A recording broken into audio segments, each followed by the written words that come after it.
Class +2 arts and science, subject compulsory Hindi. पाठ चल रहा था कबीर जी। कबीर जी के 3 दोहे हो चुके थे। चौथा दोहा है, जातिन पूछो साधु की, पूछ लीजिए ज्ञान, मोल करो तलवार का, पढ़ा रहने दो म्यान। प्रसंग प्रस्तुत दोहा हमारी पाठ्य पुस्तक सृजन में संकलित कवि कबीर जी के दोहों से अवतरित है। इस दोहे में कवि कबीर ने सच्चा सुख और प्रिय परमात्मा को प्राप्ति के लिए अहंकार का त्याग करना आवश्यक मानते हैं। साधु की श्रेष्ठता उसके ज्ञान, उसकी साधुता, उसके ज्ञान, उसका त्याग करना आवश्यक मानते हैं।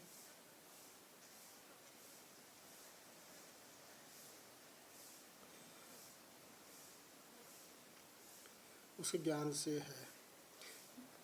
व्याख्या कबीर जी कहते हैं कि किसी साधु से उसकी जाति पूछना उसकी साधुता का अपमान नहीं करना चाहिए। साधु का सम्मान उसके ज्ञान से किया जाना चाहिए। ज्ञान की अपेक्षा जाति को महत्व देना ठीक वैसा ही है जिस प्रकार तलवार खरीदने वाला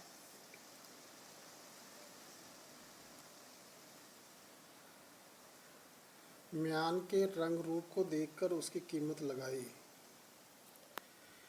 काम तो तलवार की श्रेष्ठता से चलता है, म्यान के सुंदर होने से नहीं। तीसरा बिंदु है विशेष। कवि ने साधु का मूल्यांकन उसमें निहित ज्ञान से करने की बात कही है। कबीर जी को जाति पाति के आधार पर भेदभाव उचित नहीं लगता था। तीसरा बिंदु है भाषा सरल व मिश्रित शब्दावली से युक्त है। चौथा पॉइंट, दोहा छंद प्रयुक्त हुआ है। पांचवा दृष्टांत अलंकार अनुप्रास अलंकार प्रयुक्त हुई है। पांचवा दोहा है, संगत कीजिए साधु की, कभी न निष्फल होए, लोहा पारस परस से सोभी कंचन होई। प्रसंग प्रस्तुत दोहा हमारी पाठ्य पुस्तक सृजन में संकलित कवि कबीर जी द्वारा रचित दोहों से अवतरित है। इस दोहे में कबीर जी सत्संगति की महिमा का वर्णन कर रही है।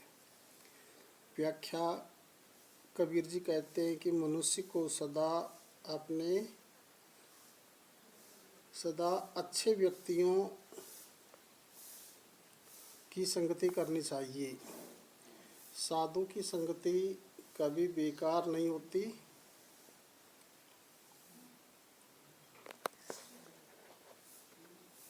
उसका सुपरिणाम व्यक्ति को अवश्य मिलता है।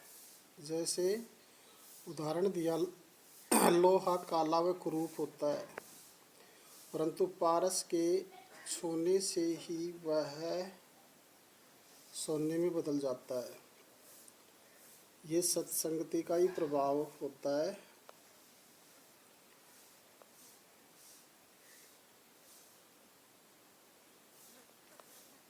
विशेष पारस और लोहे के उदाहरण द्वारा सत्संगति की महिमा का वर्णन किया है। दूसरा पॉइंट है भाषा सरल व सुबोध है। तीसरा उपदेशात्मक शैली प्रयुक्त हुई है। चौथा दोहा छंद है। पांचवा दृष्टांत अलंकार है।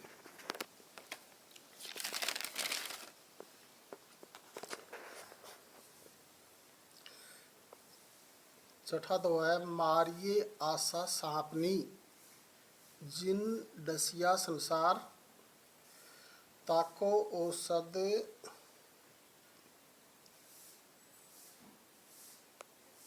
तो है ये गुरु मंत्र विचार। प्रसंग प्रस्तुत दोहा हमारी पाठ्य पुस्तक सृजन में संकलित कवि कबीर जी द्वारा रचित दोहों से अवतरित है। इस दोहे में कबीर जी ने आशा को सर्पणी के समान बताते हुए उससे बचने का उपाय बताया है। कबीर जी कहते हैं कि आशा या इच्छा रखना दुर्बल मानसिकता का प्रतीक है। आशा एक सर्पणी के समान है जिन्होंने अपने जहर से सारे संसार को प्रभावित कर रखा है। यदि सामाजिक मोह से मुक्त होना है तो इस सापिन को मार डालो, अर्थात किसी से कोई आशा मत करो। इस सर्पणी से बचने का केवल एक ही उपाय है, संतोषी स्वभाव के बन जाओ।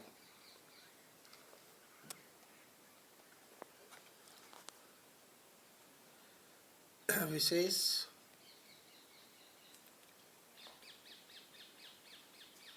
संतोषी सदा सुखी इस लोकोक्ति का इस दोहे में समर्थन किया है। भाषा सरल व सुबोध है, दूसरा बिंदु। तीसरा है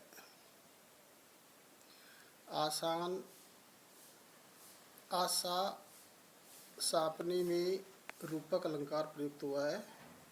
दोहा छंद है। और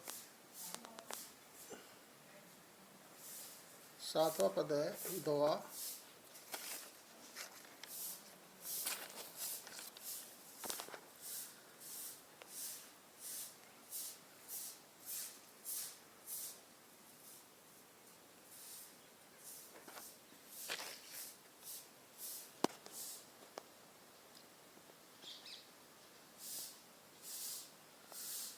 सातवां है कागा काको धन हरे कोयल काको देत, मीठा शब्द सुनाए के जग आपनो कर लेत।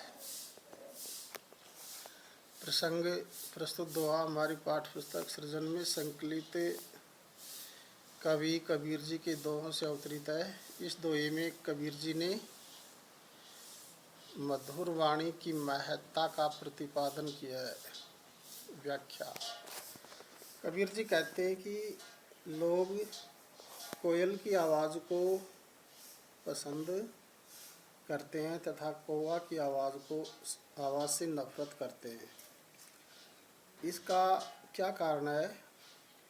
क्या कौवा किसी का धन छीन लेता है और कोयल किसी को धन दे देती है? ये सिर्फ वाणी का ही अंतर है। कोई की कर्कश और काँव काँव किसी को अच्छी नहीं लगती,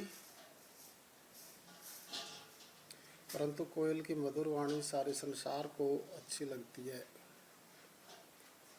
विशेष हमें हमेशा मधुर वाणी में ही बोलना चाहिए, ये संदेश व्यक्त हुआ है। दूसरा भाषा सरल सुबोध है। तीसरा दोहे में अनुप्रास व अन्योक्ति अलंकार प्रयुक्त हुई है। चौथा है तुकांत शैली और उपदेशात्मक शैली प्रयुक्त हुई है। दोहा छंद प्रयुक्त हुआ है।